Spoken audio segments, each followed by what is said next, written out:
Pour transformer votre image de paysage nocturne urbain en utilisant des teintes qu'on veut aller rechercher pour la fiche de Drive, il y a vraiment plusieurs méthodes. Je vais vous en montrer quelques-unes. Euh, une première chose qu'on peut faire, c'est appliquer un filtre qui s'appelle, c'est un effet qui s'appelle lueur diffuse et qui va, si on veut faire une espèce de flou lumineux sur l'ensemble des éléments, un peu comme des halos euh, la nuit, si la ville est un petit peu embrumée ou ce genre d'effet-là. Alors, la première chose qu'on doit faire lorsqu'on travaille avec un filtre, c'est faire une copie de notre image. Alors, j'ai mon calque ici, c'est mon arrière-plan. Je vais juste le renommer comme ça ici pour qu'on se retrouve. Alors, j'ai mon arrière-plan ici et je vais faire une copie en glissant le calque sur créer un nouveau calque. Je vais l'appeler lueur diffuse. Alors, ce qu'il faut savoir avec les filtres, c'est que de manière générale, là, ça va modifier de manière permanente l'image. Alors, c'est pour ça qu'on veut travailler sur une copie. Et cette copie-là, on va la fusionner avec le mode de fusion, on va la fusionner sur notre image à l'arrière. Alors, je vais dans Filtre et je vais dans Galerie des filtres. Votre image doit être de 8 bits, des couleurs de 8 bits, sinon ça ne fonctionnera pas. Alors, je vais aller dans Déformation, lueur diffuse. Et une autre note aussi, vous devez avoir les couleurs, vos couleurs doivent être correctement placées comme les couleurs par défaut, c'est-à-dire premier plan noir et arrière-plan blanc parce que ça va affecter l'effet.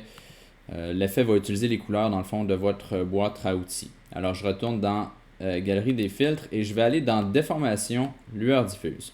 Et là je vais dézoomer, ça me permet de voir en temps réel l'effet ici. Alors, on veut avoir une granularité à 0 et vous pouvez contrôler l'intensité. Je vais exagérer ici pour qu'on puisse bien voir à l'écran, comme ça. Et dans le fond, vous avez l'intensité de l'effet et la clarté. Alors, l'intensité va augmenter l'effet et la clarté va aller rechercher l'image originale. Donc, ça va atténuer l'effet, comme ça ici. Alors, je vais faire OK lorsque je suis satisfait du résultat. Et ce que je vais faire, c'est que je vais atténuer l'opacité de ce calque-là. Peut-être à quelque chose comme 30 ou 40%. Comme ça ici. Et je vais modifier le mode de fusion. Je vais me mettre à superposition pour additionner les teintes plus blanches. Et là, peut-être que 35, c'est pas assez. Je vais me remettre un peu. Comme ça ici. Alors, j'ai diffusé un peu la lumière. Donc, partout où j'ai des lumières, ça va me créer des espèces de halos qui vont être plus perceptibles que dans l'image originale. Évidemment, lorsque vous travaillez avec une photo comme ça, il faut vraiment partir avec une image qui a été prise la nuit. Ça donne vraiment des jeux de couleurs différents. Vous avez de la lumière dans les édifices qu'on peut difficilement reproduire facilement avec une photo qui a été prise le jour. Un autre effet très très simple qu'on pourrait faire, c'est ajouter un filtre photo. Alors, pas un filtre, excusez-moi, un calque d'ajustement de filtre photo. Alors, on va aller dans les calques d'ajustement en bas de ma fenêtre calque et je vais ajouter un filtre photo. Et je peux choisir parmi les filtres qui sont déjà présents. On veut avoir une teinte qui est un peu turquoise, donc froide. Alors, je peux essayer un des filtres refroidissants, comme ça ici. Et ça va vraiment là, très simplement appliquer une couleur générale à l'ensemble de mon image. Et je peux modifier l'intensité aussi, comme ça.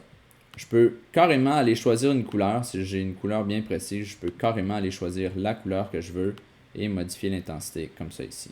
Mais je vais quand même appliquer le filtre refroidissant 82, diminuer l'intensité, comme ça ici. Alors, ce qu'il faut savoir avec nos calques d'ajustement, c'est qu'ils vont toujours influencer les calques qui vont être placés en dessous. Alors, si j'en applique plusieurs, ils vont s'additionner l'un et l'autre. Alors, vous pouvez les additionner ou en prendre juste un selon ce que vous désirez. On pourrait aussi, pour réaliser un effet semblable, on pourrait aussi faire un calque d'ajustement de teinte et saturation. Alors, teinte saturation, a priori, la fonction, c'est de modifier les couleurs. Et là, vous allez modifier toutes les couleurs. Mais ce qu'on peut faire aussi, c'est coloriser au lieu de modifier. Et là, je peux aller choisir une teinte bien spécifique. Et je pourrais modifier la saturation. Et là, on va pas trop mettre de saturation. Et je peux modifier la luminosité pour modifier l'effet aussi. Bon, là, dans notre cas ici, c'est peut-être un peu intense, là, la modification des couleurs. On pourrait peut-être essayer, voir...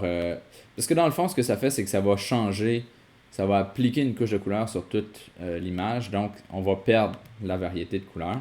Alors, on pourrait expérimenter avec un mode de fusion qui est différent. Et là, c'est sûr que ça va donner des résultats très variés d'un mode de fusion à l'autre. Alors, à vous d'expérimenter.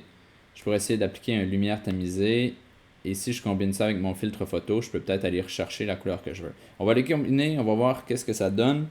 On pourrait carrément aussi faire un dégradé, hein, un dégradé de couleur comme turquoise ou bleu, en modifiant le mode de fusion encore une fois. Alors, je vais enlever mes deux calques d'ajustement pour voir qu'est-ce que ça donne sur l'image de base.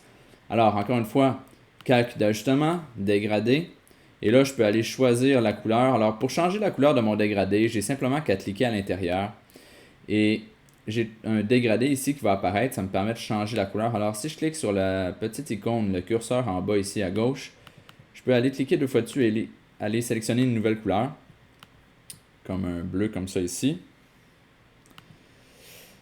Et l'idée, c'est pas tellement de faire un dégradé linéaire. L'idée, c'est de reproduire cette espèce de lueur là, qui va apparaître, qui va réfléchir dans le ciel lorsqu'on est dans une ville. C'est comme le halo de la ville. Alors, on fait un dégradé radial, comme ça ici. Et je peux déplacer ce dégradé-là un peu n'importe où, tout simplement en le déplaçant, en cliquant dans mon plan de travail. Et là, je peux aussi augmenter l'échelle, comme ça ici. Là, je pourrais le placer là. Parfait. Et je vais faire OK. Et là, encore une fois, si je modifie mon mode de fusion, je peux peut-être essayer une incrustation, comme ça ici. Peut-être l'opacité à 50%. Voilà. Et bien là, j'ai une espèce de halo qui va être plus présent dans le ciel. On peut toujours le modifier. C'est sûr que ça affecte notre ville. Ce qu'on pourrait faire, c'est faire un masque et faire en sorte que l'effet ne s'applique pas sur la ville. Mais je peux aussi cliquer deux fois sur l'icône du calque d'ajustement et redéplacer mon dégradé où je veux et ajuster l'échelle au besoin pour que ce soit plus ou moins grand. On ne veut pas que ce soit trop grand non plus. Et là maintenant, si je le combine avec les autres effets, surtout si je le place en dessous, ça va me donner un effet qui va être différent. Là, j'exagère vraiment pour la vidéo parce que les teintes de couleurs ne sont pas aussi précises en vidéo que sur votre écran.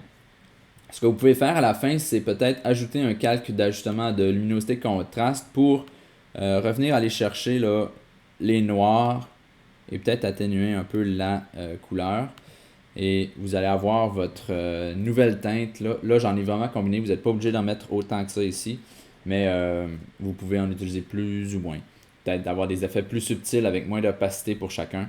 Et construire votre effet de cette manière-là.